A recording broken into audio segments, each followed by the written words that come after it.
قاضی فائد عیسیٰ نے جو supreme court کے اندر فیصلہ دیا ہے اس حوالے سے مذہبی طبقے علماء کو کیا تحفظات ہیں؟ سب سے پہلی بات یہ سمجھنے کی ضرورت ہے کہ ہمارا نقطہ اختلاف سمجھا جائے۔ قاضی صاحب نے ایک ایف آئی آر کی 3 دفعات کے تحت قائم مقدمے کی ایف آئی آر کو ڈیل کیا۔ اس مقدمے میں نامزد ملزم کو ضمانت دی۔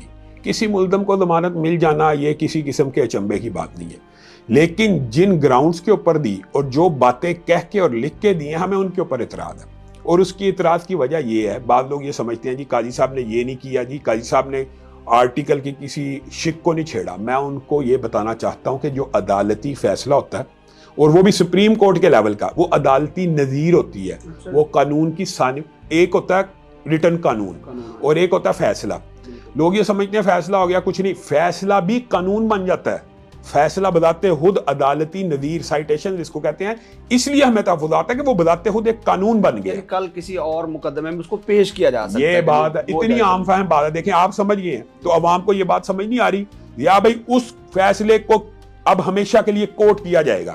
جب بھی کسی ملزم کی ضمانت ایسے مقدمے میں لینی ہوگی یہ فیصلہ دکھایا جائے گا کہ بھائی اچھا اب اس فیصلے میں کیا گیا۔ یہ مقدمہ ایک شخص کے اوپر دائر ہوا جو قرآن پاک کی ایک ٹرانسلیشن اور تفسیر چھاپ رہا ہے اور مسلمان گھرانوں میں اور کمیونٹی میں پھیلا رہا ہے۔ اب جب اس تفسیر کو دیکھا گیا وہ تو ایک قادیانی تفسیر ہے، اس تفسیر کا نام ہے تفسیر صغیر۔ اب اس کا ترجمہ کرنے والے قادیانی، وہ مرزا غلام احمد قادیانی کے بیٹے کی تفسیر ہے، اور اس کے اندر صراحتاً آپ کو پتا قادیانیوں کے عقیدے کے مطابق سورۃ بقرہ سے اگر شروع کریں والذین یؤمنون بما انزل الیکم وما انزل من قبلک کا ترجمہ پتا کیا کرتا ہے کہ مسیح موعود بھی۔ اب مجھے ایک بات بتائیں، جہاں پہ رسول اللہ صلی اللہ علیہ وسلم کا نام آئے وہاں پہ وہ مرزا غلام احمد قادیانی اور مسیح موعود لکھیں، من بعد اسمہ احمد کی جگہ وہ لکھیں کہ جو عیسیٰ کے بعد نبی آنا، یا عیسیٰ جو ہیں خود وہ سارے کے ساری آیتیں اطلاق کرے مسیح موعود اور مرزا غلام احمد قادیانی کے اوپر، تو یہ کیا قرآن پاک میں تحریف نہیں ہے؟ پہلی بات یہ تو اس مدعی نے یہ درخواست دی کہ ایسے قرآن پاک کی ایک تفسیر بنٹ رہی ہے اور اس کے خلاف مقدمہ درج ہونا چاہیے، اور اس نے مقدمہ درج کرواتے ہوئے کہا کہ اس کے اوپر 298 سی لگتی ہے۔ 298 سی یہ ہوتی ہے دیا بھائی امتناع قادیانیت ایکٹ اس کو کہتے ہیں، کہ کوئی بھی پرسن جو قادیانی ہو، احمدی ہو، لوری گروپ کا ہو، کوئی بھی ختم نبوت کا منکر ہو، وہ اپنے آپ کو مسلمان کلیم کر کے اسلام کی تبلیغ نہیں کر سکتا۔ یہ پاکستان کے آئین میں لکھا ہے، یہ چیزیں طے شدہ ہے نا۔ اب 298 سی پاکستان کے آئین میں ایک طے شدہ حقیقت تھی، امر تھا، اس کے اوپر یہ دفعہ لگی کیونکہ وہ قرآن پاک کی تفسیر بانٹ رہا۔ اگلی دفعہ اس کے اوپر یہ لگی 295 بی۔ وہ ناشر ہے صرف، یعنی وہ چھاپتا ہے چیزوں کو یا باقاعدہ بانٹتا بھی ہے، چھاپتا بھی ہے، چھپواتا بھی ہے۔ اچھا اگلی میں اس کی مزید وضاحت کرتا ہوں۔ اصل میں قاضی صاحب نے اس پوائنٹ کو زیادہ اٹھایا۔ دوسرا دفعہ لگی ہے 295 بھی، اس کا مطلب ہوتا ہے ڈیفائلنگ سے مراد یہ کہ قرآن پاک میں تحریف کرنا، تو وہ تو ثابت شدہ اس میں۔ تیسری دفعہ یہ ہے پنجاب ایکٹ قرآن 7 اور 9 کی دفعات۔ اب مجھے ایک بات بتائیں، قاضی صاحب نے پورے مقدمے میں نہ 298 سی کو مد نظر رکھا نہ 295 بی کو، انہوں نے کہا اس کتاب کے اوپر جو پابندی ہے یا اس کے بارے میں جو ایکٹ بنا وہ 2022 میں بنا تھا، اور یہ چونکہ 2019 کا واقعہ ہے اس لیے یہ اس کے اوپر اپلیکیبل نہیں ہوتا، اور اگر اپلیکیبل ہو بھی جائے تو اس کی سزا 6 ماہ ہے اور بندہ 13 ماہ سے جیل میں ہے۔ یہاں تک جو ان کی بات ہے نا، بس لوگ اس کو پکڑ کے بیٹھے ہوئے ہیں اور وہ یہ سمجھتے ہیں دیکھیں جی قاضی فائد عیسیٰ صاحب۔ اب مجھے آپ ایمانداری سے بتائیں، اور لوگوں سے میں یہ سوال پوچھتا ہوں، اگر کوئی کتاب ممنوعہ نہ ہو یا منع کے اندر نہ بھی آتی ہو اور وہ کوئی قادیانی قرآن پاک کی تفسیر چھاپے تو اس کے اوپر 298 سی نہیں لگتی؟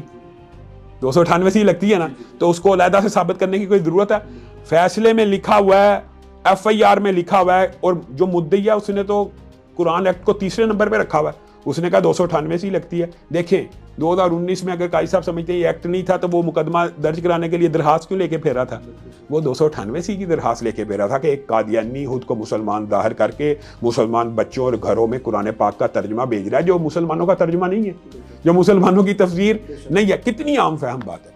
اب قاضی صاحب نے یہ کہا کہ اس بندے کے اوپر 298 سی نہیں لگتی، اس کے اوپر 295 بی نہیں لگتی۔ اگر 298 سی قادیانی پہ نہیں لگتی تو کیا مسلمانوں پہ لگانی ہے؟ قاضی صاحب نے کس پہ لگانی ہے؟ 298 بی سی لگانی کس کے اوپر ہے؟ آپ قادیانی کے مقدمے کا فیصلہ کر رہے ہیں. قاضی صاحب کو صرف یہ بات سمجھنی چاہیے یہ جو مقدمے میں نامزد ملزم ہے یہ قادیانی احمدی اعلانی ہے, اور انہوں نے ابھی تک انکار بھی نہیں کیا کہ ہم اس کی اشاعت نہیں کر رہے یا ہم اس کو پھیلا نہیں رہے. وہ اقرار کرتے ہیں کہ ہم اس کو پھیلا رہے ہیں. جو چھاپتا ہے جو پھیلاتا ہے وہ قادیانی ہے, وہ قادیانی ہے, اس بات کا اقرار کرتا ہے, اور اس چھاپنے سے منکر بھی نہیں ہے. تو اگر اس کے اوپر 298 نہیں لگنی تو پھر مسلمانوں پہ لگا دینی چاہیے. اگلی بات جو قاضی صاحب نے سب سے خطرناک اس فیصلے میں لکھی ہے, انہوں نے کہا ہر مسلک کو, ہر گروہ کو, ہر فرقے کو مذہبی آزادی حاصل ہے. آپ ایک قادیانی کے مقدمے کا فیصلہ کر رہے ہیں, آپ جنرل ریمارکس نہیں دے سکتے. قادیانیوں کو کیا مسلمان بن کے مذہبی آزادی حاصل ہے پاکستان کے آئین میں؟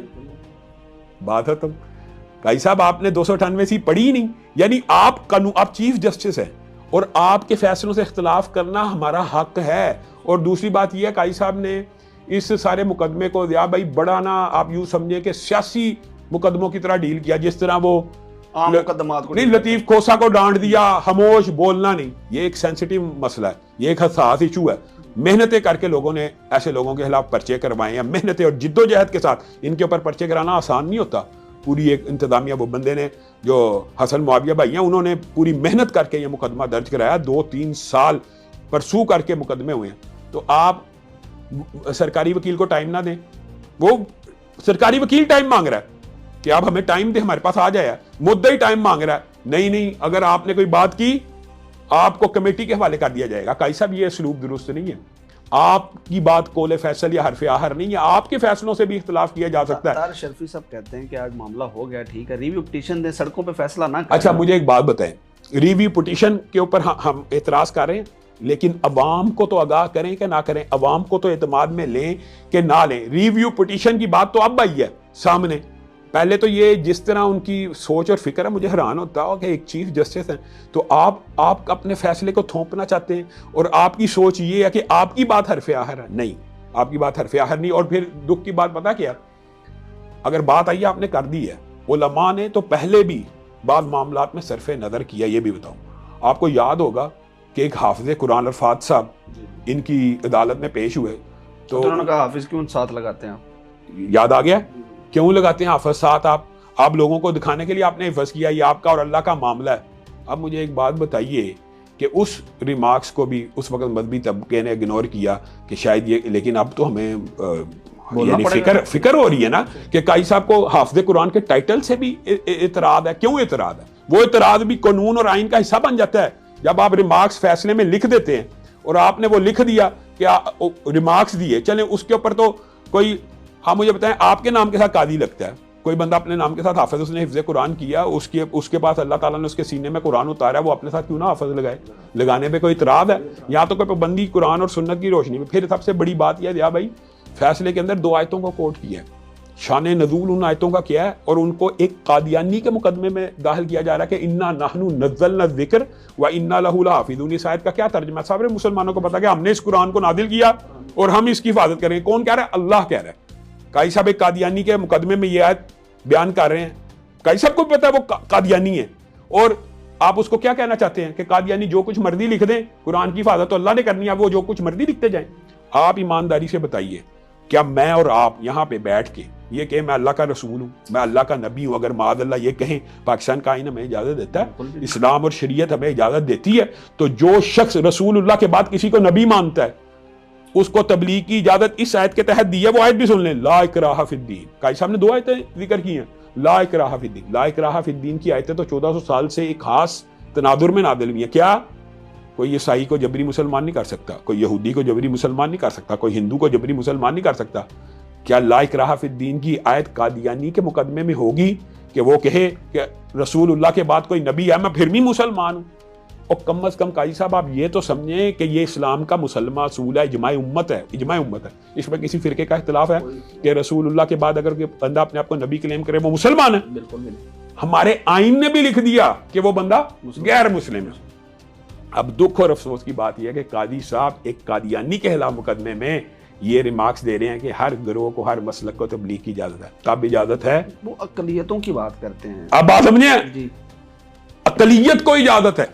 اقلیت کون ہوتا ہے؟ غیر مسلم. اگر کوئی بندہ یہ بات دیکھے امتناع قادیانیت آرڈیننس اس سے ٹکراتا متضاد بات ہے، بس یہ سمجھنے کی ضرورت ہے، اتنی مشکل نہیں، عام فہم بات ہے. اگر کوئی قادیانی خود کو مسلمان کہہ کے تبلیغ کرے گا اس کو اجازت نہیں دی جائے گی، لیکن قاضی صاحب کا فیصلہ یہ کہتا ہے اس کو بھی دی جائے گی. اب بات سمجھنے کی کوشش کریں. 298 میں یہ ہے قادیانی خود کو مسلمان کلیم کرے، احمدی ہو، لوہری ہو، جتنے بھی ان کے گروپ ہیں، وہ اپنے آپ کو مسلمان شو کر کے تبلیغ نہیں کر سکتا. یہی قانون ہم نے بنوایا، یہی علماء نے محنتیں کی، اور یہ ڈیسائیڈڈ اور ڈیفائنڈ قانون تھے. اس کے اندر چھیڑ چھاڑ کرنی کوئی ضرورت نہیں، کوئی ضرورت ہے. آپ اس کی تشریح کر رہے ہیں کہ ہر ایک کو آزادی ہے لا اکراہ فی الدین کی. ان سے غلطی ہو گئی اگر وہ اس کی اصلاح کرتے ہیں. غلطی میں کہتا ہوں ہم ان کو اصلاح ہی کی تو دعوت دے رہے ہیں. ہم کوئی ان کا سر پھوڑنا چاہتے ہیں، یا ہم نے ان کے اوپر کفر کے فتوے لگائے ہیں، یا ہم نے ان کو واجب القتل کہا. ہم بھی اصلاح چاہتے ہیں، اور ہم یہ چاہتے ہیں قاضی صاحب اپنا رویہ بہتر کریں، اور قاضی صاحب دینی معاملات کو میں کہتا ہوں شرعی عدالت میں بھیج دیتے، نظریاتی کونسل سے پوچھ لیتے، کسی عالم کی رائے لے لیتے. کوئی حرج ہوتا ہے؟ یہاں کی لاہور ہائی کورٹ کے اعلیٰ عدلیہ کے جو جج ہوتے ہیں وہ چھوٹے چھوٹے مسائل کے اوپر علماء کو فون کر لیتے. اور میں ان باتوں سے خوش ہوتا ہوں، کھلا کے عدت کے مسائل کے اوپر فون کرتے ہیں. تو قاضی صاحب آپ اتنے بڑے سینسٹیو ایشو کے اوپر آپ سائٹیشن دے رہے ہیں اور فیصلے، وہ آپ کا عدالتی نظیر بن گیا. آپ نے کسی بندے سے رابطہ کرنا گوارا نہیں کیا. اور میں آج یہ پوچھتا ہوں، ہمارے علماء کے بارے میں نا ان ججز کا اور وکلاء کا ایک خاص دماغ ہے جی، ان کو جی انگلش نہیں آتی. آپ کو عربی آتی ہے؟ آپ یہ بتائیں.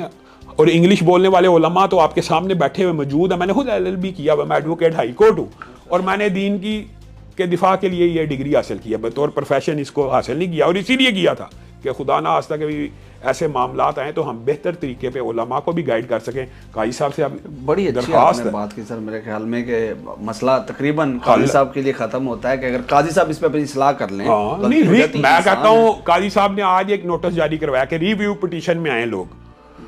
قاضی صاحب کو خود نوٹس لے کے ریویو کر لینا چاہیے. اس میں کیا حرج ہے؟ غلطی انسان سے ہو جاتی ہے. قاضی صاحب اس کو کہہ دیں کہ ٹھیک ہے، ہر گروہ کو مذہبی آزادی تب حاصل ہوگی جب وہ پاکستان کے آئین اور قانون کو مانے. اگر قادیانی اپنے آپ کو غیر مسلم مانیں گے، میں آپ کو گارنٹی دیتا ہوں تب اس کو آزادی ہے. کیا بات، مختصر سی بات، آپ اقلیتوں کے سارے حقوق ان کو دے دیں.